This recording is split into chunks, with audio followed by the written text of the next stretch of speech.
అందరికీ నా ఆత్మ ప్రణామాలు. ఈరోజు మనం ఇంతమంది ధ్యానమిత్రులందరం కూడా, కాంతివాసులం అందరం కూడా ఇంతమంది ఒక అద్భుతమైన వాతావరణం సృష్టించి మనకి సత్య మార్గం వైపు, ఆత్మ మార్గం వైపు, మన యొక్క సత్యం దేనికి వచ్చాము, మన మార్గం ఏమిటి, మనం ఎవరు అనేది ఇంత బోధనలు మనకు అందిస్తూ ఈ ప్లాట్ఫామ్ మనకు సృష్టించినందుకు ముందుగా గొప్పగా మనం పిరమిడ్ స్పిరిచువల్ సొసైటీకి గొప్పగా మనం కృతజ్ఞతలు తెలియజేసుకుందామండి. మరి ఎంత మొత్తం జ్ఞానాన్ని మనకి అసలు ఆరంభం నుంచి మనకి అందిస్తున్న మన బ్రహ్మర్షి పితామహ పత్రిజీ గారికి గొప్పగా మనం ఈ సందర్భంగా నాకు ఇచ్చినందుకు గొప్పగా మనం కృతజ్ఞతలు తెలియజేసుకున్నాం అందరం కూడా.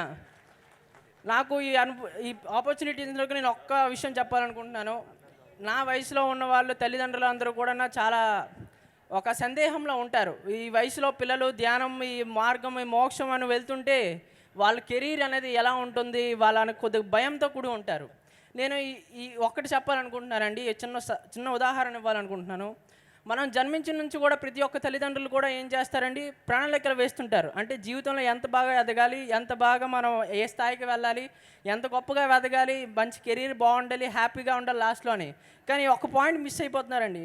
ఈ జన్మించిన నుంచి ఏబిసిడీలు, ఇది ఎక్కడ మంచి స్కూల్లో జాయిన్ చేయాలి, ఎక్కడ మంచి హై కాలేజీలో జాయిన్ చేయాలి, వాడికి ఎంత మంచి విద్యనివ్వాలి అని ఇస్తున్నారు. కానీ ఒక చిన్న పాయింట్, వాడికి సంతోషంగా జీవితంలో ఏ స్థితిలో ఉన్నా సరే, ఎలాంటి పరిస్థితులు ఉన్నా సరే వాడు సంతోషంగా ఎలా ఉండగలడు, ఎలాంటి పరిస్థితి వచ్చినా సరే మనం ఎందుకు వచ్చాం, ఆ ఒక్క చిన్న పాయింట్ వాళ్ళ ముందు నుంచి కూడా ఆ ప్రణాళిక వాళ్ళు తెలుసుకుంటే మనం ఎక్కడికి ఉన్నా సరే, ఎలాంటి ఇదిలో ఉన్నా సరే, పత్రిజీ గారు మనకు ఒకటి చెప్పారు, మనం ఎక్కడికి హిమాలయాలకు వెళ్ళిపోక్కర్లేదు, ధ్యానం కోసం ఏది వదులుకోక్కర్లేదు. మనం అదే మార్గాన్ని మనం ఆచరిస్తూ మనం రెస్పాన్సిబిలిటీస్ని వదులుకోక్కర్లేదు. నిర్వాణ స్థితిలో ఉంటూ మన కర్తవ్యాన్ని మనము ఇస్తూ మనం మోక్ష మార్గం వైపు మనం అడుగు వేయడమే మన అసలైన మార్గం అండి.